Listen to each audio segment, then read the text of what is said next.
Can you believe that in the past 3 months, three of my media cards slash external hard drives have gone corrupted? Can you believe that? And these are high quality products. Two of them were CFast cards, 256 gigabytes each, made in Taiwan. High quality cards. And the hard drive was a 4 terabyte Western Digital hard drive that I've only had for 1 year. And all three of these pieces of professional equipment I took very good care of. I never dropped them. I always professionally reformatted my CFast cards before using them for any shoot. And yeah, now they're all corrupted. But I'm actually telling you this because I see this as good news. And what I mean by that is they've been learning opportunities in that I think as filmmakers, but not just filmmakers, humans in general, I see we like to keep things like, conventionally, maybe we'll be called hoarders. I don't consider myself a hoarder. I'm actually quite the opposite. And in the past, I've gone through minimalism phases where I've just thrown away a lot of stuff and read Marie Kondo's life-changing magic of tidying up. And yeah, we'll just get rid of a lot of things. But the CFast card and hard drive situation that I faced these past 3 months, they were kind of stressful at the time, but reflecting back during this drive through San Francisco, by the way, this is a 25-minute clip of me and Kaley and Alex driving through San Francisco to a Thai restaurant for dinner. And this is just something I wanted to try unconventionally, more like a live video where we're sitting in the car. It's a 20-minute car ride and we're just chatting. One take, no editing. But yeah, this footage looks beautiful, right? And but back to the CFast thing, CFast card problem. So yeah, two 256 gigabyte cards corrupted, and they were in different cameras. The first time was in my 6K Pro camera, and the second time was in the Ursa Mini Pro camera. And again, like I said, both times I did the professional thing and reformatted them before the shoot, so it wasn't user error in terms of what I know and what I've done in my research. And the hard drive, yeah, I don't even know what was on there, but I mean, it was probably close to 3 terabytes worth of footage from over 3 years, like these past 3 years, random projects and passion projects, but also paid projects that I probably could have used to make more YouTube tutorials and show you guys, some mistakes that I've made or some insights that I've learned over these years. But I decided to not dwell on that, and I see it as a good thing. It's more like a weight lifted off of my shoulders, where it's all the time in the future that I could have spent searching through all that footage. Now I don't have to. I don't, yeah, I mean, I should probably be responsible and get them recycled in a way such that people can't, steal my data. But I guess for now, I'll hoard it in my drawer until the time comes where I finally take care of it. And I think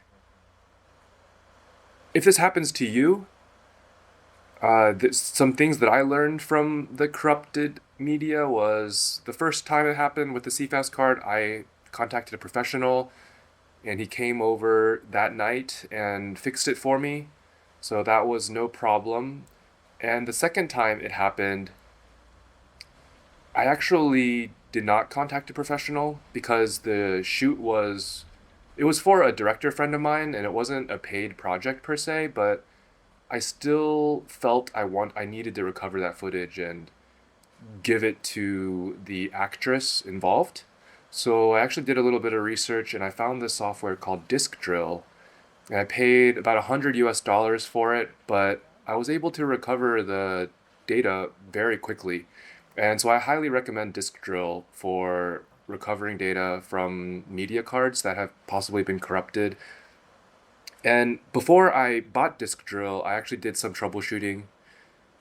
My background is actually in engineering, so I'm quite used to troubleshooting and I tried it on multiple machines, both Windows machines and Apple machines.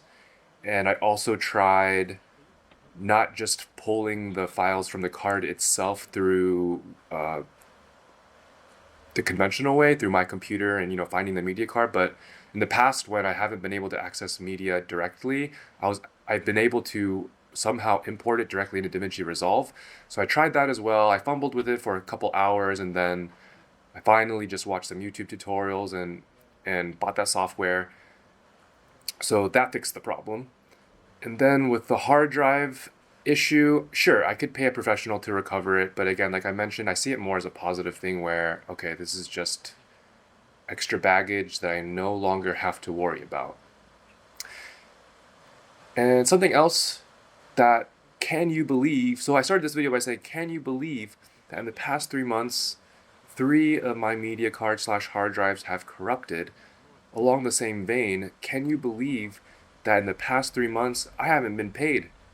And again, I see this as a good thing because this is what I asked for. This is my dream, is to be a freelance DP, to be a filmmaker, out here playing with my cameras, lenses, and lights, trying to make some cool images, aesthetic images, tell good stories, do the whole thing, play with all these tools, and hopefully have something to show people that I'm proud of, or not to necessarily to show people, but just something that I watch and I'm like, dang, I did that, and be proud and feel fulfilled. And these dry spells, these seasons where work is slower, or you're busy with family, or other things take over where you can't take on jobs, whether you're injured or whatever, this is all part of the dream. And I think a year ago or 2 years ago, I wouldn't have been able to see it this way. And even to this day, I still get quite anxious when you're freelancing without retainer clients. You really never know when the next job's going to come. And furthermore, even when you do get a job, depending on the client, sometimes you won't get paid for months. And in one case, I had a client not pay me for over half a year. So even if you get a job, that's great. Then getting paid is another thing sometimes. I mean, don't get me wrong, there are clients who pay you day of, and usually when you're hired as a crew member, you will get paid that day. But when you're taking on cases as a production company and you're working directly with the client, usually it will be net 30 or net 1 week, 2 week, whatever terms you decide on based on risks and other factors. But that's, again, part of the dream. It's part of what I asked for, and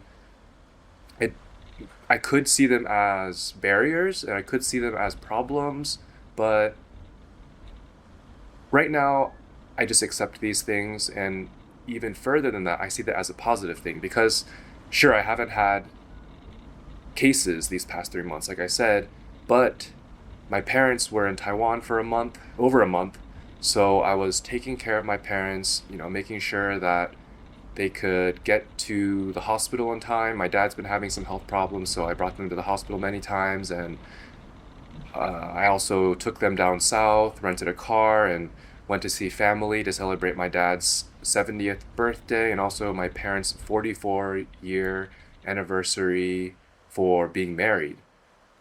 So that month off where I was spending time with family, it was not all bright and cheery. It was kind of depressing, honestly, to see my dad struggle when he used to be very athletic.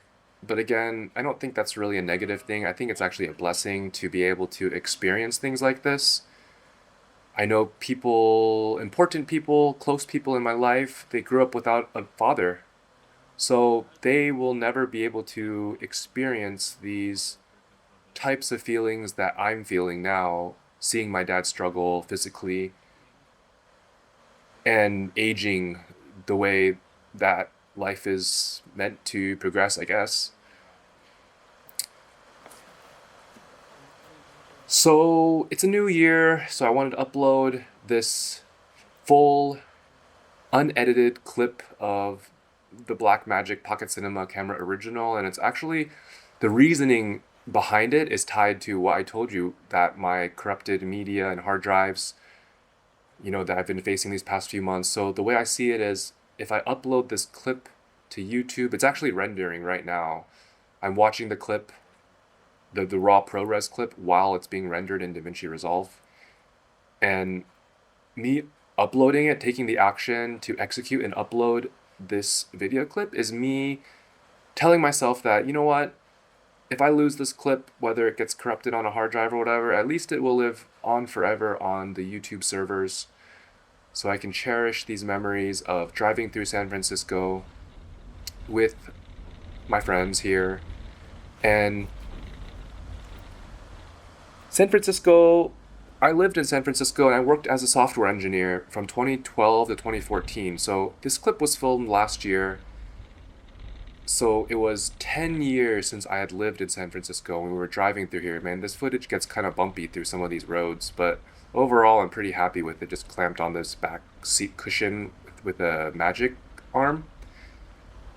And San Francisco has a lot. It's hard to explain to you what San Francisco means to me. Like, again, I only lived there 2 years and I was working professionally there as an engineer, but I wasn't into cameras, I wasn't into filmmaking, so I saw it through a completely different lens than I see it now. And for me, living in San Francisco, that was a time of discovery, in that I saw that there were a lot of interesting cultures there that I hadn't been exposed to previously. I was living as a 24, 25-year-old there. And I actually got my marijuana prescription there when I turned 25 years old. I was legally smoking marijuana there, and that in itself kind of blows my mind, that you can, live so comfortably as a professional, enjoy medicinal marijuana without worrying about being arrested or being locked in jail. And San Francisco to me is probably the closest thing to home that I would consider in the United States. I've lived in a lot of states in America. I've actually gone on cross-country trips 4 times, all the way from the East Coast of America to the West Coast, by car, by motorcycle. And the reason why I traveled across America so often was because of school mostly, and for relocating for work. But again, this was way before I was into cameras and filming. So it was a very different period of my life.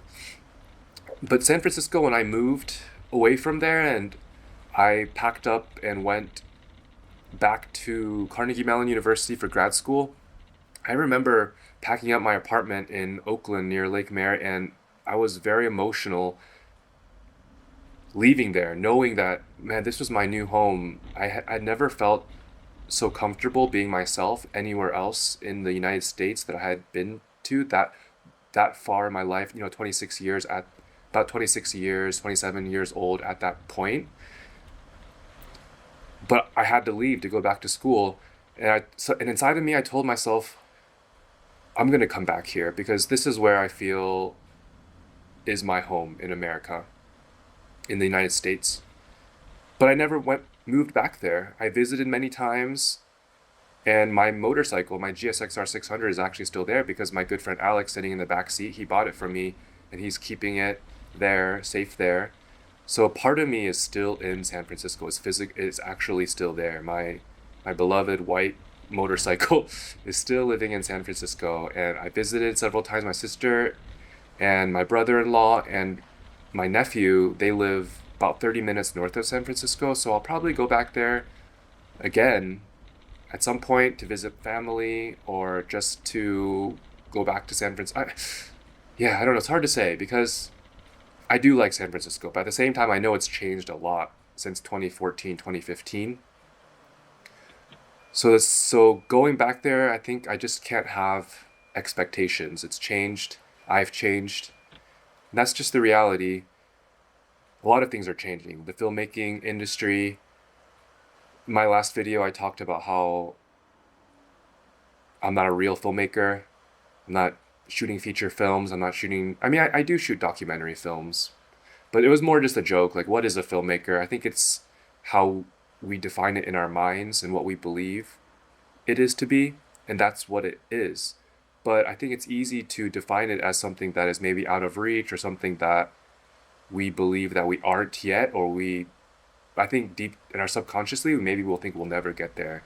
Because even if I shot a feature film that was successful, my parents are proud, my friends are proud, I'm proud of it, I'm pretty sure that I would still feel a sense of emptiness inside where I would simply just be thinking not so much on the victory, but on what's next. I did something good, now what's the next good thing? And that's human nature, I think. I'm not trying to say have it all figured out. I don't. To me, this is more just a therapy session. We're driving through San Francisco together, kind of like a live video experience. And I really don't know what I'm doing in terms of filmmaking. And I think about this often. I've been doing this for almost 10 years now, and a lot of times I feel like the longer I get into it, the less I know. Or I guess it's like the more you realize you don't know. And it's hard for me to organize it into ways that I can conveniently package it into a 8-minute YouTube video store, that has a nice story line and beautiful images and great sound design. That takes a lot of work, and I respect that all, and I know that I could do that if I put in the time, but realistically, what can I do given the constraints that I have now? And I guess this is what I'm doing. This is the life that I've chosen, and I'm sharing this with you guys to be vulnerable. I hope you can learn something from this, because at the core value of this channel, I really believe is education. I want to share what I'm learning, and I want to share the things that I'm struggling with. And I want to share with you the wins as well, and just be honest, because I think it's easy to feel lonely as a freelancer, as a filmmaker, but in reality, there's a great community out there. I have this channel, it's just barely a year old, but there are 1,600 of you subscribed to this channel, and that's a lot of people. If I were to make a feature film and 1,000 people showed up, there's nothing to complain about. Even if 100 people showed up, there's still nothing to complain about. There's so much media these days. Everyone is watching vertical content. Everyone is consuming content. Immersive video is going to be coming out soon. It's everywhere. It's overstimulating. And actually, that's part of the reason why I chose to move to Taiwan, is because I can't really read Chinese. I can maybe read 2% of Chinese characters. So when I go outside on the street, I just went out to throw my garbage, because the garbage truck comes at 7:30 p.m. here. And you go out and you see all your neighbors throwing out the garbage together.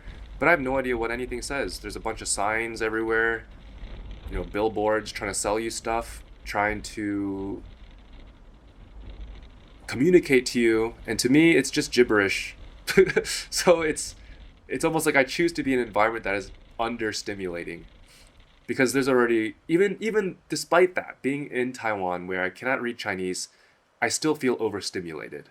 And I think a lot of it has to do with the accessibility, having a phone with us all the time. But I actually don't even like using my phone. I still prefer to use my laptop for messaging services, and also for watching YouTube and watching any content. I just prefer watching it on a big screen. Maybe that's a sign of aging. Maybe I need to change, but honestly, I don't want to be looking at a small screen. It's not good for my eyes.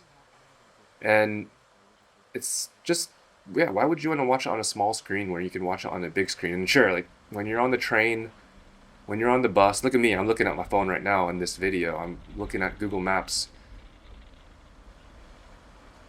which is helpful. I guess I can't really complain about that. Sure, like Maps is, that's great. But for consuming content, for watching films, say no to phones. That's just how I see things. So new year, a new goal, a new resolution of mine is to not buy any equipment this year. Can I do it? What is today? I think it's January 11th, or I don't even know what day it is. I think January 12th. I've gone almost 2 weeks without buying gear. It's not that bad. I don't even know if I bought any gear last year. I probably did, but it was nothing huge. But this year, I don't want to buy any gear. If anything, I need to sell gear. I need to reduce my clutter. Along the lines of those hard drives, I got rid of a bunch of files. I mean, uh, not on my own decision, on my own terms, but it's still gone. And cameras, I did sell some stuff last year, some camera equipment. This year, it's actually pretty hard to sell camera equipment. Honestly, it's hard to sell camera equipment, especially in Taiwan. It's a small market here, and if someone wants to buy it internationally, it's a hassle to ship it. It's not worth it. It's not worthwhile to ship it. And new lenses and cameras are coming out so fast that people don't really want to buy cameras that came out a few years ago. So please learn from me. If you're gonna buy equipment, try to be smart about it. Buy stuff that has either retains its value or will, elevate your skills, make your clients happier, increase the value behind your work. Those are worthwhile investments.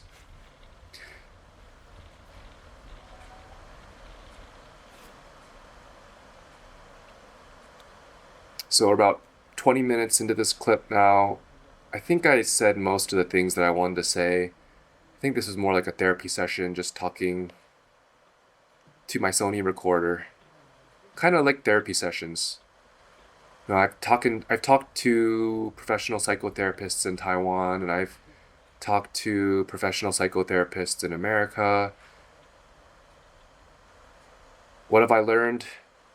I've probably talked to 5 professional psychologists / psychotherapists in my life, and what I've learned is they always try to tie your problems that you're facing to your childhood. They always try to ask you, how were these problems how were they seeds that were possibly planted during your childhood environment, your relationship with your siblings, with your parents, with your 环境, like basically like your schooling, the financial situation your family was, all of these little details. So I guess that's it. I'm parking the Prius. We're about to have some dinner. 9 months ago this footage was. So welcome to my dinner from 9 months ago. Well, I guess we're not parking. I'm trying to find another parking spot. But anyways, if you watched this video all the way till the end, I hope you enjoyed this organic 1080p footage coming from the Blackmagic Pocket Cinema Camera Original and this lumix pancake kit lens that I will be taking to Canada in a couple of weeks. I'm going to Edmonton, Alberta with my girlfriend Vivian, and I'll be bringing my cameras with me. Hopefully I can share with you some cool content from Canada. See you guys in the next video. Thanks for watching. I forget, in Taiwan, do you guys recycle? Yeah.